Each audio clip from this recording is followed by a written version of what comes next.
Hello, my friends. Welcome to Let's Talk, produced by Wise Mindly Inc. I'm your host, Coach Che Marville.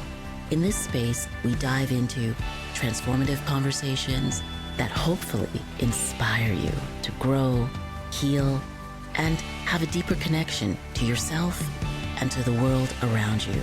So, let's talk, let's connect, let's grow together.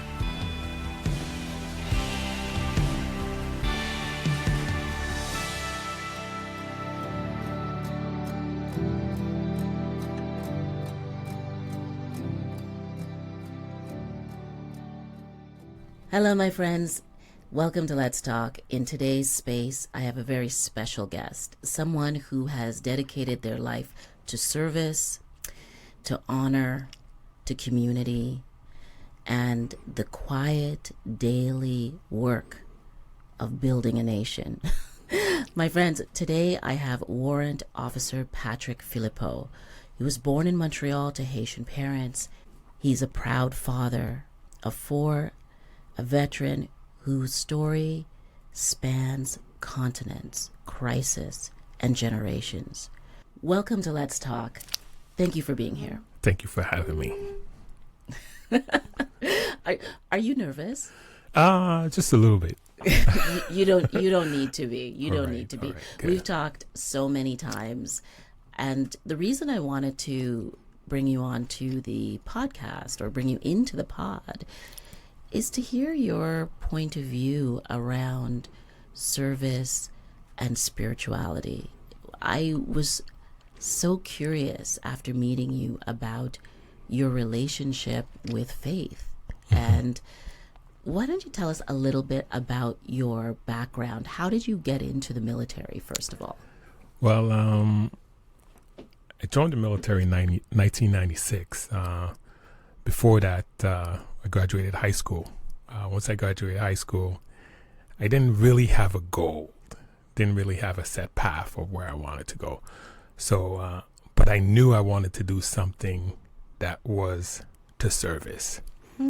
So I went to school to be a firefighter, graduated the program, but it took a long time for me to get hired. They weren't hiring simply because it was harder to be hired at those times if you were of minority groups. Were you in Montreal? I was in Montreal at the time, in Quebec.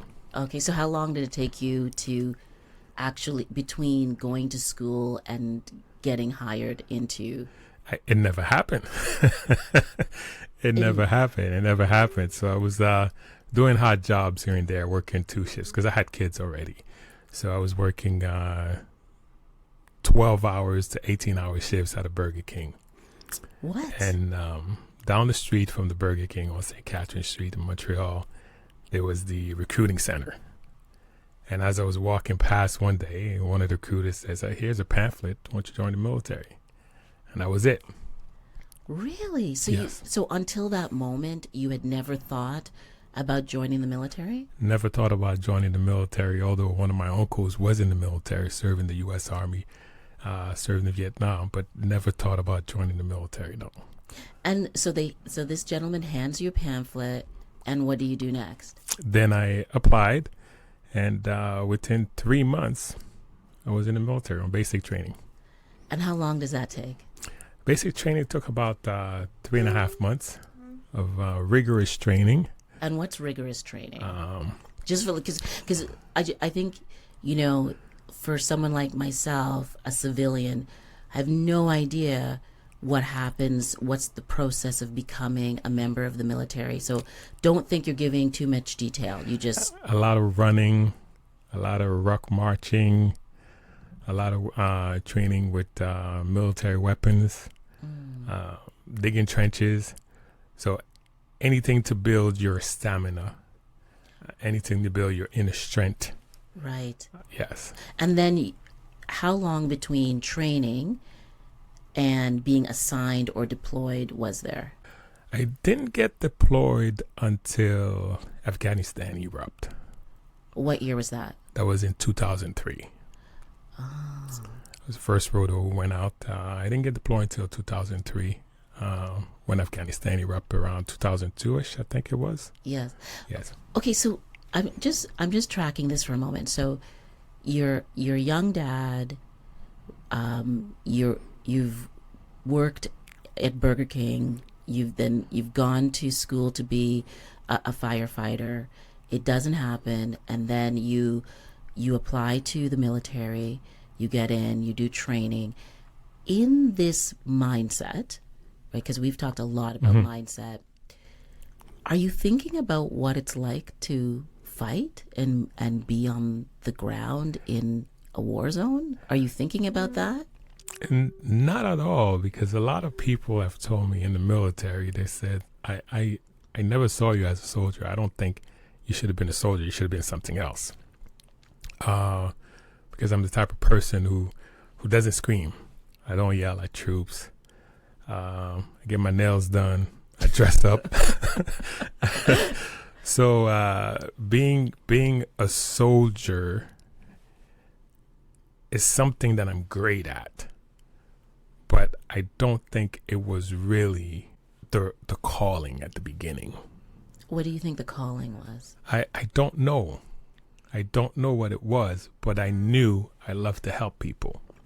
And was it because of necessity? Because you had a young family that you felt like you had to find something to do, that the dream was, I would say, like, I mean, if you are training to be in the fire service, there's something in you that wants to save people and serve people, right? So you then diverted that dream into the military because you weren't called. And so you were listening to the calling, but it didn't have a specific direction. No, didn't have a plan at all. It was just, okay, I'm going to do this. I never had a plan. And I think that's one of the reasons I was a corporal for so many years. It's because I said to myself, I'm going to do this. It's going to be just a day-to-day job, but never had plan or goals set for my career. So, okay, but just for a second though, you don't have plans. You're going into this very dangerous job. What's going through your mind about how to fight, how to survive? Like, what do you think? You're not planning, but what are you thinking about? Well, when we talk about fighting and surviving, we're trained, right? And it's about trusting your training. And if you trust your training and you're not cutting corners, then everything should go according to plan. One of my mentors always said to me, he says, you have a plan, but you know who else has a plan? I said, no, he said, the enemy has a plan. So your plan may be the right plan, but we also know that the enemy has a plan to counteract your plan. So as long as you stay in your training, you know what you're doing, you trust your training, you trust your leaders, and you don't cut corners, there's nothing to worry about. I never worried. You felt safe. I felt safe. And my grandmother was a God-fearing woman. Yeah, tell me about her. So she passed away a couple of years ago, but she always prayed. And I remember when I was in Afghanistan, there was not a 2 days spent that would go by that I wouldn't call her and we'd pray together. So I think she was really the driving force to me coming home safe. Her prayers and your prayers together. That's right. Was your grandmother Haitian? Yes. And were you born in Haiti? No, I was born in Montreal. You were born in Montreal. Did you ever live in Haiti? Never. And so who came up first, your grandmother or your parents? My parents came up first. Okay. My parents came up first. And tell me about Haiti. What was, like, tell me about that culture through your parents. Prideful. Haitians are a very pride community. Mm-hmm. Resilience, pride. I mean, you're talking about the first black nations who gained their independence. Mm-hmm. In spite of everything that's going on there in the capital, Yes. Haiti's a beautiful place. Haiti has Haiti was the location of one of the largest populations of slaves. Yes. And I do think that we often forget that in the story, or we just don't tell it in the story of slaves. We often talk about the African American slave story, and to a certain degree in Canada, surprisingly, we do talk about the slave history here, but not as much as we talk about, roots, or, the many multiple stories that are related to African Americans evolving out of slavery. I've always thought that the Haitian story is extraordinary and complex. The first rebellion ever was in Haiti. They almost actually got their freedom, then it was brutally crushed. Do you think that heritage is something that is is part of this lineage of pride, this part of this belief in this identity that's so strong? Definitely. I mean, you look at the Haitian people, they love their flag. Yes. Yeah, they do. I mean, they love their flag. And again, in spite of a lot of Haitians fleeing, the capital to come somewhere, or they track 68 days in the jungle to come somewhere and be safe. If they had a choice, they wouldn't leave. If they had a choice, they wouldn't leave. And my uncle just retired last year. He was an anesthesiologist at St. Joseph Hospital in Hamilton, and he's in Haiti right now building a hospital. So a lot of the older generation who were raised and born in Haiti, their goal is always to return back and to give back to that country. So Haitian people are very prideful. Do you think, for you growing up in Montreal, you had a strong sense of who you were as a Haitian and a Montrealer? Or do you think you ever had to choose between the two? No, because I had a strong sense of what it was to be a black man. What does that mean? Tell me, what does that mean for you? For me, is it all goes back to my roots, my African roots. Haitians are descendant of Ghana, Togo, Congo. Haitians are descendants of that African roots. So it's always pride for me to be a black man. You said that, you alluded to the fact that even though you did the training to be a fireman, you said that you were never called. Do you think that was because of race? I think it has, I think it does. In my humble opinion, it has something to do with race. I mean, you look back in the 90s to 2000, 2010, and we look today.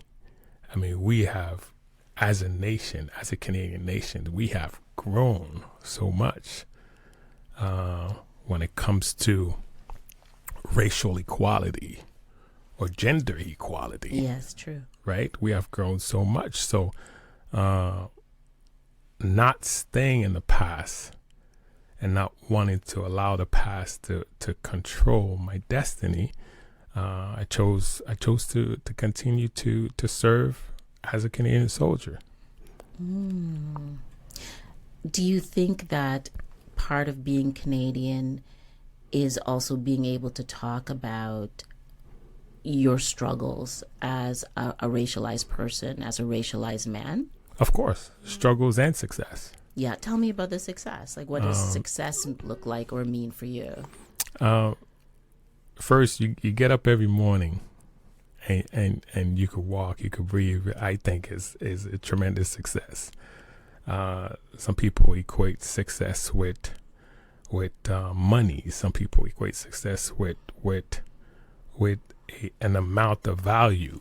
I equate success with where I was right? And what I've become, right? Or what I could have been and what I am today. That's what I equate success to. You said you were a corporal for a long time. You know, we've talked about this before, obviously not in the pod, but you have said to me that you were a corporal for a long time because you weren't interested in leadership. I wasn't interested in leadership. I was very complacent. Yeah. You know, at the time I was the Deputy Minister of Defense's driver, and you know, you're untouchable. I mean, my office looked at better than some commanding officers that were working in the CAF. So no one touched you. You did your job. You did it well. Yes. And I became very complacent in just being a driver, because driving is my trade. I'm in the transport. I'm an MSC op, and leadership.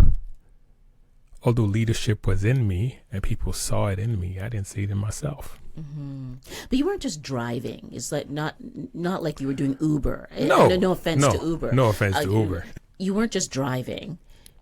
You had to be a strategist. You had Of to course. be a protector, and you were driving through very challenging and complex areas at Yes. times, right? And your job was to protect the deputy minister. That's right. In the country, it wasn't that hard, but when you're driving overseas as an Yes. MSC op, there's a lot of things that you need to keep in mind. Yeah. The terrain, you got to look out for booby traps, IEDs. So it's not just getting behind the wheel and driving a truck, but it's being able to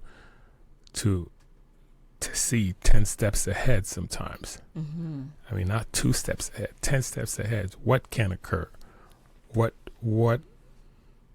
to do in the event that something does occur while you're driving. So being an MSC op in the Canadian Armed Forces is although it's an amazing trade, it's not an easy trade to be in. No, how many times did you almost not get through? Do you have a count in your head of how many times you were in danger and it could have gone another way? You do, but again, like I said, is I tried my best all the time not to cut corners, because sometimes you're transporting troops. Right. Sometimes is commodities, equipment, and to get that equipment from point A to point B is at times one of the most important things, because without that equipment, the soldiers that are in the front line can't do their job.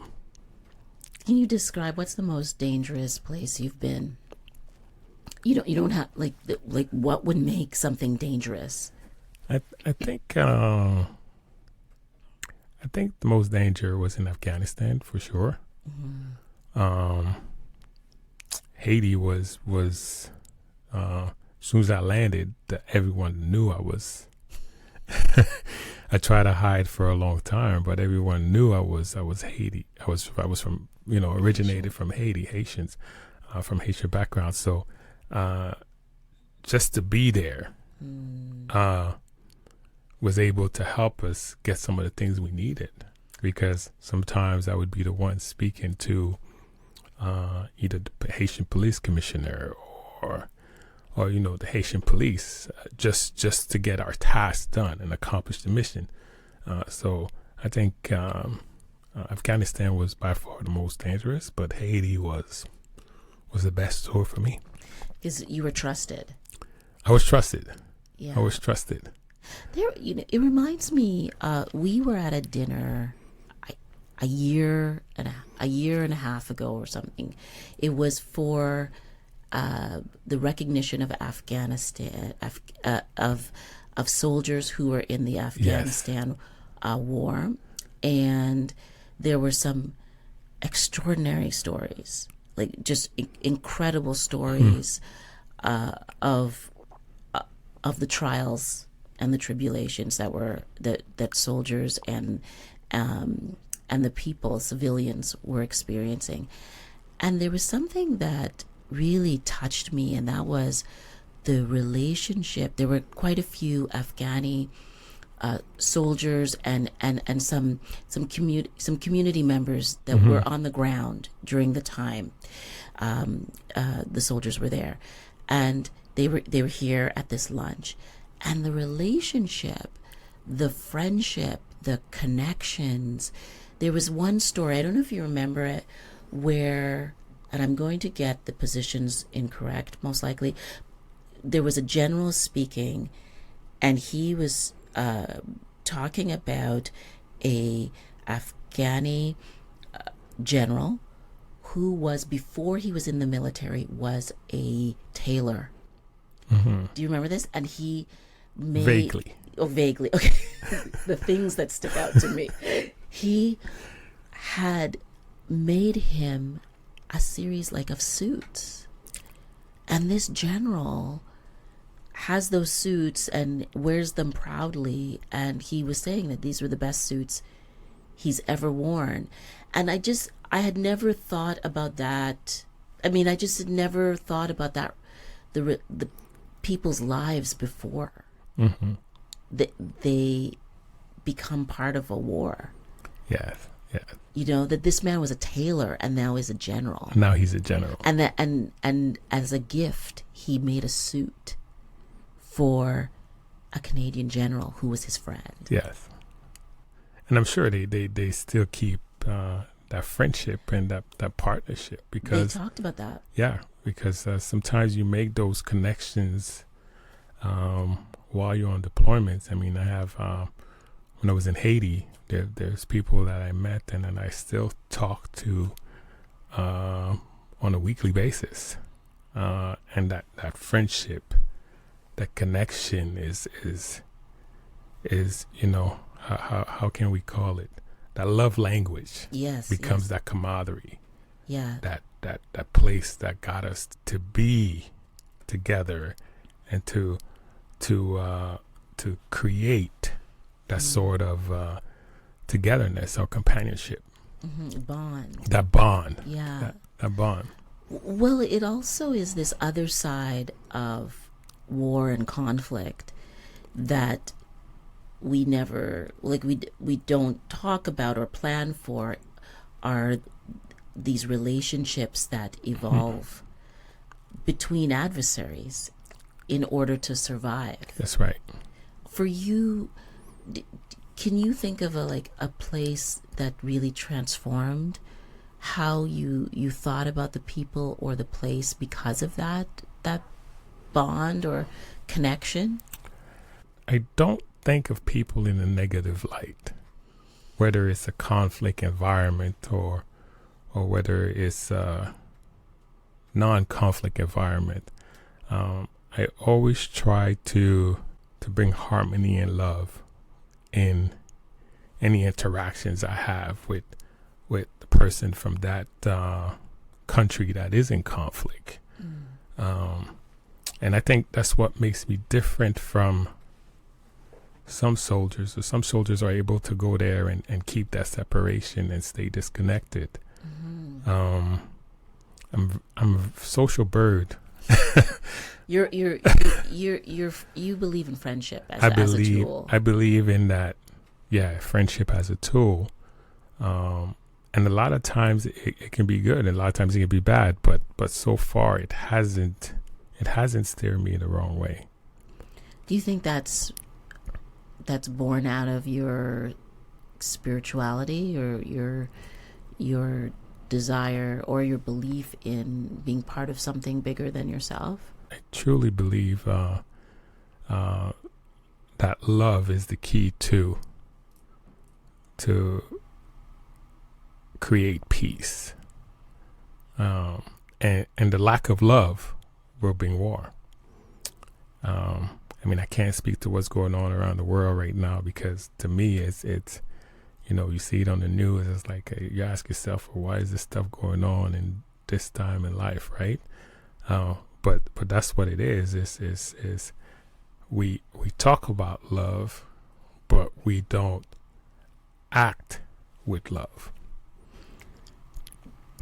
How did you get to have these parts of yourself where you have understanding of the power of love, but then also you're a soldier and you follow a command and hierarchy, and how do you make sense of that in yourself, in your mindset? Great leaders would always tell you, all they want you to do is care.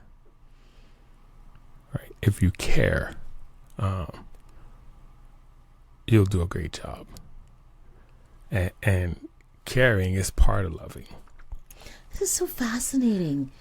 It's so fascinating because in the movies and in television, you see this great leader come in, and the commander, general, and they're telling you, or they're telling their troop, stand up, be strong, you don't hear the word love often. You just said that your commanders have talked about caring. Caring. It's all about caring. Caring for yourself. Caring for the man and woman next to you. Caring for the person across from you. If you care for that person in some kind of, we're not saying not to defend yourself, right? Of course. But if you care for that person, then you'll find ways to de-escalate, right? Sometimes even in brothers at home or sisters at home, we have disagreement, right? Yes, yeah. But if you care for that person, then you'll find a way to de-escalate. It's fascinating because strength and caring in our families, we know we need that. But in the managing of other people with a military or with the police, right? It often doesn't feel like it's about caring. It's about control or punishment or discipline or, I can't speak to the police because I'm not a police officer and I don't work in that environment.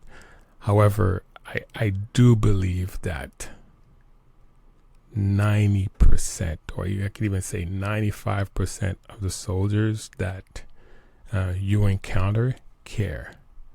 And here's a prime example. A soldier might sit on a hill, get ready to eat his lunch, but he looks down and he sees 12 little children looking at him, opening up that ration pack, and there's not a lot of food in there. There's bread, a chocolate bar, maybe applesauce, or peach. It's not a lot of food, but that soldier would take his food and share it with those 12 kids. So I think these are the things we don't see. That's right. These are the things we don't see. And a lot of times, when soldiers are deployed, they would volunteer in orphanages. We would go out and we paint orphanages. We clean up orphanages. So there's a lot of things that you don't see. But I would say 95% of the soldiers on the planet care. At least the ones that I've worked with care. Yeah. No, it's very powerful what you're saying.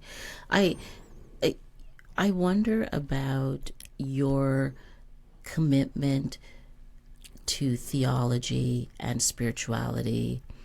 You talk a lot about, when you do speak, because you're also very quiet, and I know this is kind of uncomfortable for you because you're very quiet in your general life and demeanor.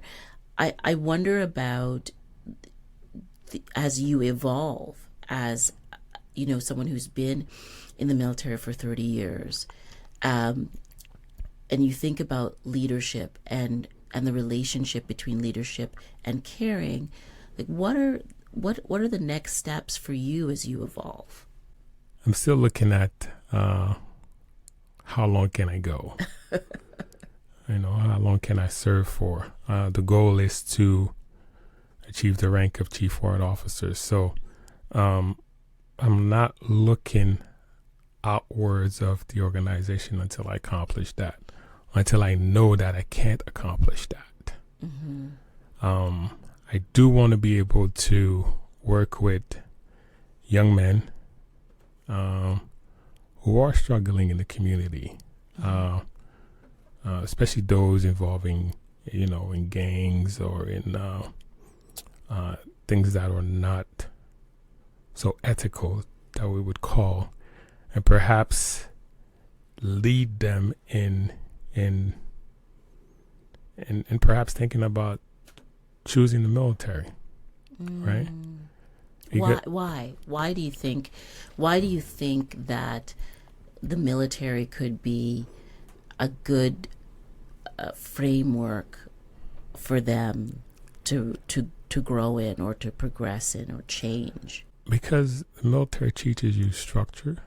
It teaches you. As for some of us, we're not taught to. We're not taught to lead, right? So military instills leadership. From the time you put on your uniform, you're a leader, right? You're trained to be that. You are that. You're told that's what you are. And I think a lot of young men in our communities are lacking that structure and that leadership. Why do you think they're lacking? Like, what is it that you've observed? I mean, let's talk about myself, for instance. I don't want to talk about somebody else so they don't feel... Yeah, for sure. You look at a family where my mother was a single mother. My parents got divorced. I was 6 years old. So my mother did it all. And she didn't have the time to do it. I'm not saying she didn't know how to do it. She didn't have the time to do it because she has to work 2 jobs. Yes. And sometimes 3. And sometimes we don't see her until the weekend.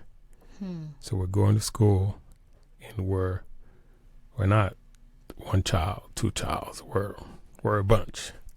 You come from like a big family. Yes, we're a bunch, and even the ones who came, who were cousins and nieces, who came into our home because they were leaving Haiti to come to a better place.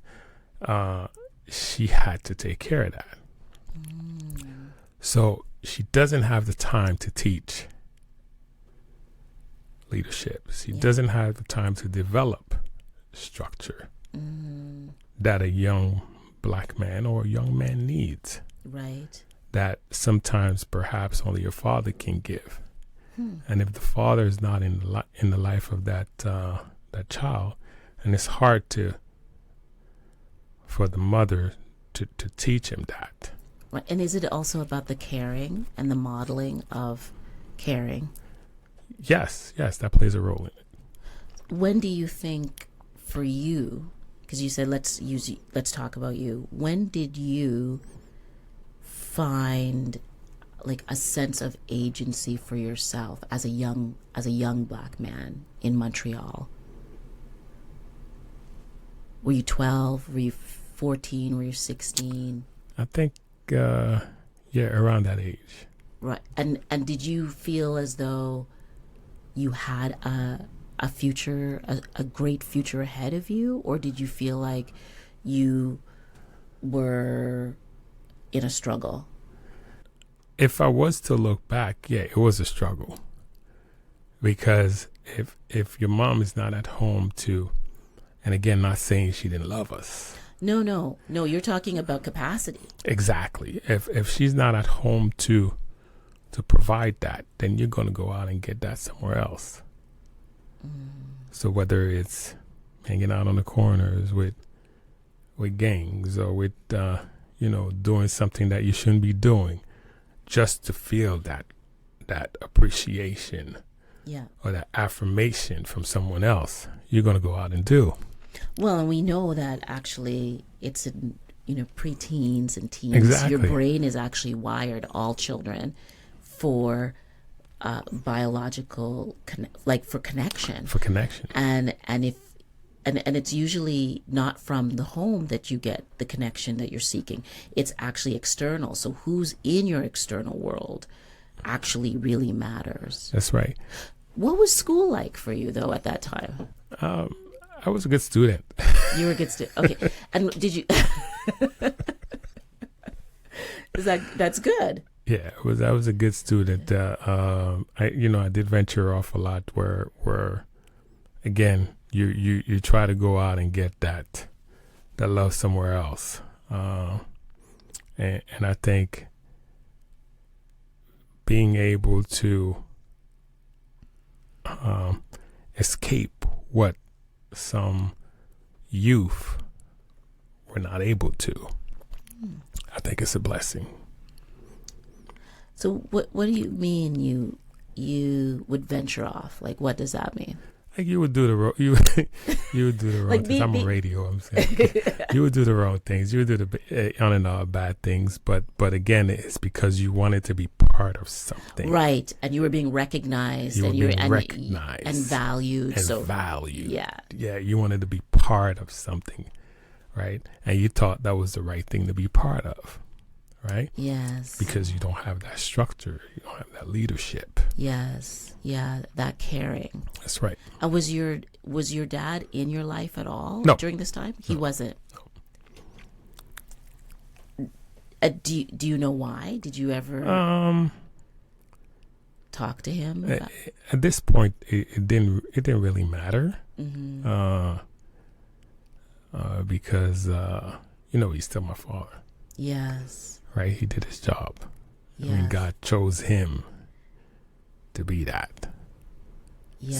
So I can't say anything negative about that. I understand what you're saying. I didn't grow up with my dad, and it was just Father's Day. My dad's passed now, but I feel as though we have these ideas culturally about how, what a good father is, what a good mother is. And if you don't fit into the box of what a good father or mother is, then you can't be celebrated or recognized, or you as the child, you're supposed to feel bad, right, about the person that was your parent who didn't do a great job, maybe, or wasn't around, or whatever it is. And I feel like my dad did what he was able to do, and that's not letting anyone off the hook. It's just about being able to recognize that someone else's deficit is not mine, or someone else's struggle is not mine. It's influenced me, but what I do with it is up to me. Do you feel the same? Yes, I feel totally the same. Totally the same. Yeah. He was there. He didn't have to. He didn't have to be that person, but he was. So to hold him to heart because he wasn't around, I just see it as maybe he didn't know how. Right. Right, and the circumstances. Of immigration and all these different things. They're not excuses. But I feel, now that I'm a parent and I've lived a few decades, there are a lot of things that can derail you from having a good life, and there are a lot of things that derail you, and it's not to make excuses, but there's a lot of things that derail you from being the parent your child needs. One of the things I think about often is, or more when my kids were younger, not so much now, they could talk to the therapist or the priest about this now. But anyways, I used to think a lot about what I'm doing for my child right now. Is this for my child, or is this for the child that is in me? Because I didn't want to keep serving my child, like my child in me. I needed to understand who my child, who my children are. What do they need, which is different from what I needed. That's right. And I made the same mistake too. So that doesn't make you a bad person. I made the same mistake too. I mean, I was always away. Right. Because you're deployed, you're making more money, you're providing more. Yes. You're giving them a better life financially. Mm-hmm. But when my daughter graduated high school, she said to me, Dad, you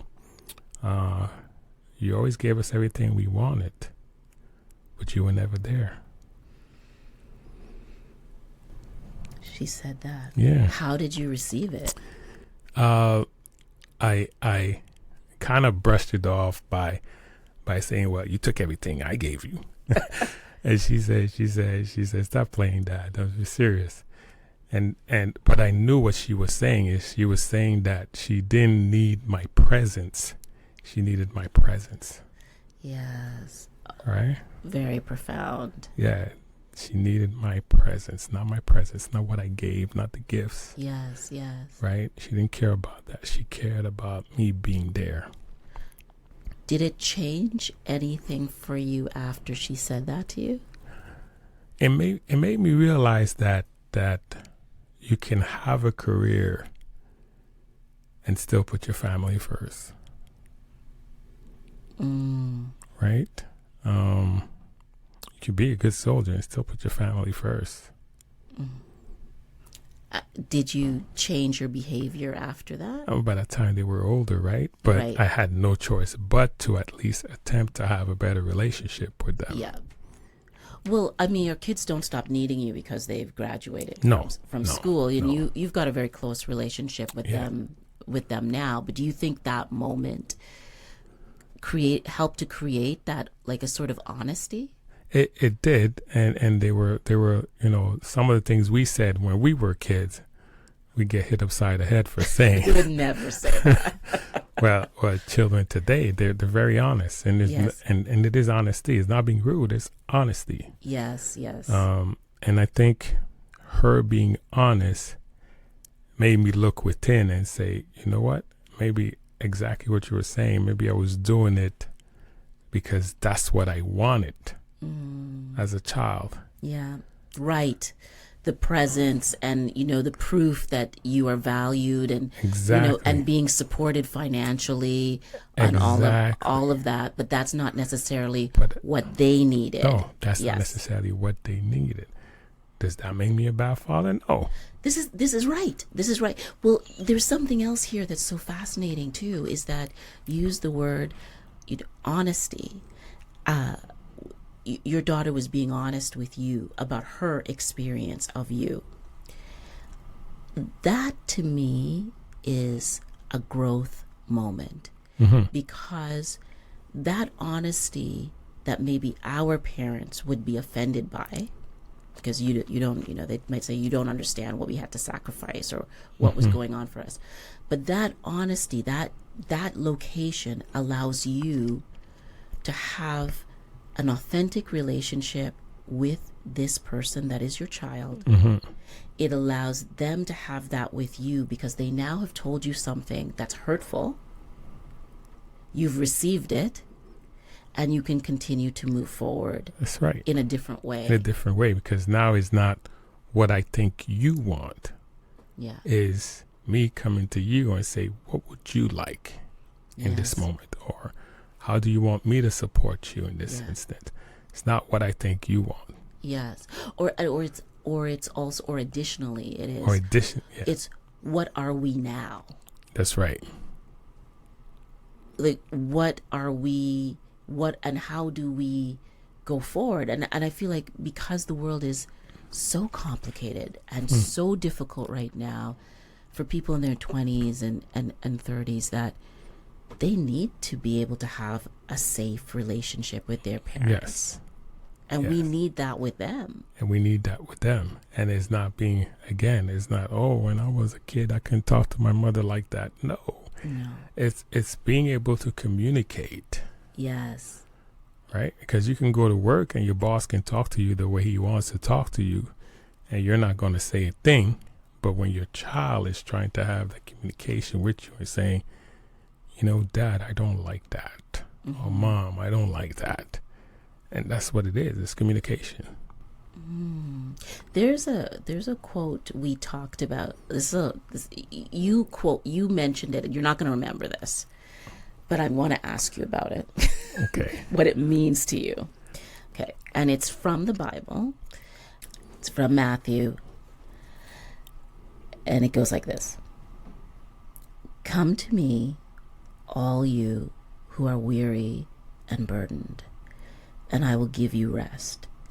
Take my yoke upon you and learn from me, for I am gentle and humble in heart. What do you think about when you hear that verse? To me, it's about surrendering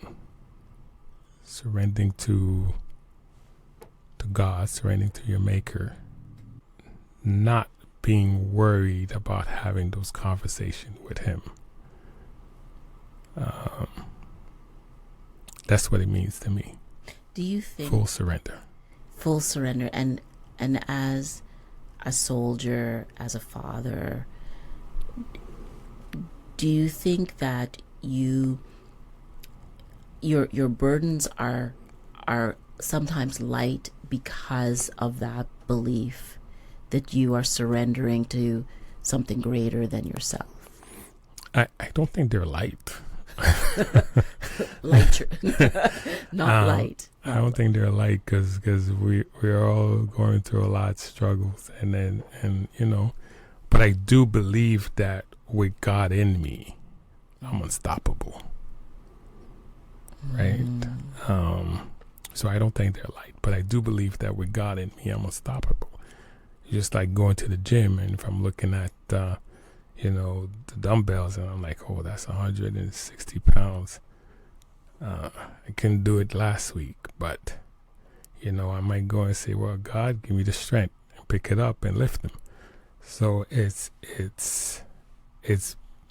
believing that you can do all things with Christ, with God in you. How did you come to surrender yourself to your faith, to recognize faith was something that was really important for you? And woke up in a hog pen. You woke up where? In a hog pen. It's you know, the story of the prodigal son. You're right. It's my life. The story of the prodigal son. What's a hog pen? You know, the hog with the pigs. Yeah. Were You woke up with, okay, that's what I thought, but an analogy. Okay. Oh, it's an analogy. It's not that you actually woke up in the hog pen. No. Okay, because I thought that was going to be a very good story. But if you know, if you read the story of the prodigal son, Yes. you know, it tells you how, you know, one of the sons wanted his you know, his wealth, and he went away and squandered it all, and then, you know, he ended up, you know, having to sleep in a hog pen, and eventually he went back home to his father. Yes. And his father celebrated him. So I think that is my story. And that's what brought me back to Christ, is being, you know, reaching my threshold. There's a course that we take in the military, evasive driving skills. And, you know, you're driving at speeds of 120 kilometers, 140 kilometers an hour, and you get to a turn and you have to make that turn. Yes. Well, before you make that turn, they tell you, threshold the brakes, right? So when you at your threshold, when you at your lowest point, and you bounce back, right? And you can't get out of that obstacle unless you get to that point. To get to that point. Wow. Yeah. Yeah. And have you gotten to that point multiple times, or was there one profound time that... Oh, yeah. Multiple times. Multiple times. And you know, and sometimes I ask myself, I mean, what am I here to learn? Right? Because, you know, you're not going through the same issues, but you're going through different issues, right? For instance, last week, you know, we have a thing in our mess, in our military mess, and I'm the sports rep. So I have the season tickets for the Blue Jays, and every week or every game, there's a new winner. Right. Well, this guy who's a soldier, he said he wanted to go on this specific date. And I said, okay, I'm going to put you in the draw. But in his mind, he's thinking he is going to win the tickets. Yes, yes. But there's probably 3 other people that are selecting that date. So I put you on a Google-generated number. And you don't get picked, But I tell you, listen, I'll give you another date. Well, he got on the phone and he cursed the hell out of me. Wow. Like literally cursed me out. Right? Junior to me, but literally cursed me out. Well, my first instinct was to go grab him by the neck. So I went down to his office. He wasn't there. Thank God. He wasn't there. So, for some reason, it was heavy on me, right? Yeah. Thought about it the whole night. Next day, went to his boss. The boss was telling me, well, he's going through some struggles right now. He's got a little bit of PTSD, right? I said, oh. And now the compassion comes in. Right, okay? right. So I go to the winner and I said, listen, I need a favor. First, I told him, are you a believer in God? Because there's prime tickets. It's the Yankees. And he says, yes. I said, listen, there's somebody who wanted the tickets for that date, but you want it. Are you willing to give them up? And I'll give you 2 games. Yes. And he goes, oh, I wasn't going anyway. So I said, all right, well, send him back to me. So he sent him back to me. And I was able to go to the lad and says, oh, here's your tickets.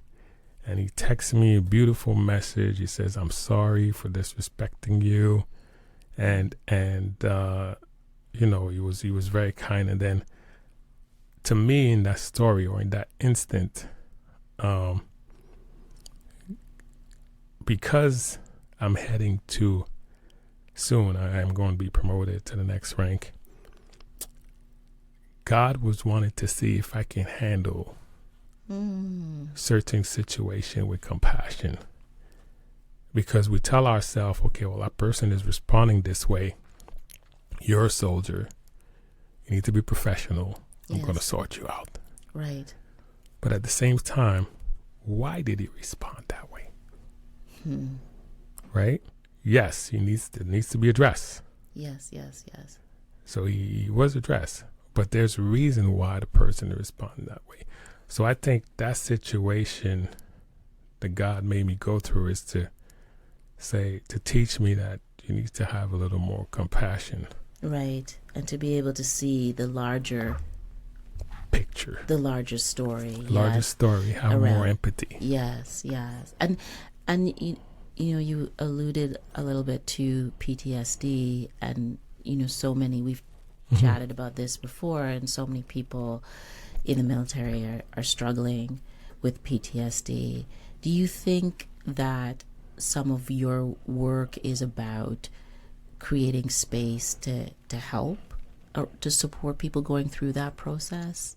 Um, yes, I'm part of a group called Soldiers Helping Soldiers, and it's to help create that space so that, and also I'm part of a Sentinel group so that soldiers who are going through some issues, they could come and they can have a conversation with someone that is not of authority, and that they can speak to and understand, and that person can tell them, or I've been through what you've been through. Yes, yes.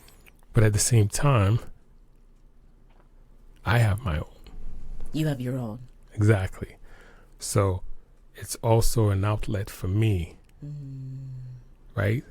To have those conversations. Those conversations in turn helps me get better. Yes. And to hear someone else unburden themselves, from the stories that are holding them, That's right. sort of hostage. I at that same lunch that I mentioned earlier, there were a number of stories that were told. And for me, as a civilian, just listening, they didn't leave me. And so I couldn't imagine being the person on the ground, seeing or feeling or, experiencing some of these things, what that does to your mind. So I think it's so powerful that you're part of this group and part of and actively like talking about it rather than it's a quiet secret that we don't know. Yes. Listen, Patrick, I think there's so much more that we could talk about. We should do a session or live or on the podcast about depression and anxiety. Definitely, I would love to. Because so many people could be helped by that. There's so much we could talk about, but I'd love to talk about that with you. And perhaps I can be helped. Of course. I think just in this, what you're doing right now, talking is helping others and helping yourself and helping me, because when we know each other's stories, we can feel each other in a way, and we can and that's what living compassion is. Yes. Warrant, Patrick, thank you for being here today. I mean, listen, you are being very humble. You haven't told your full story, so that's the other reason we have to have you back on. But my friends listening, this is just a taste of this very extraordinary person who is full of humility and grace, and we are very lucky and blessed as Canadians to have your service and the team and the military behind you. We have an incredible military in Canada. We do. And so I just am very grateful for you making the time, and thank you so much for being here. Thanks for having me. My friends, thank you for joining me on Let's Talk, produced by Wise Mindly Inc. I hope today's conversation inspired you to take action, reflect, or embrace on a new way of thinking, on a new path. And if you enjoyed today's episode, and hopefully you did, don't forget to subscribe, share, and even leave a review. Reviews matter. They allow us to do way more than we're doing now. Let's continue the journey of growth and well-being together. Until next time, I'm Coach Che Marville. Stay connected, stay curious, and let's keep talking.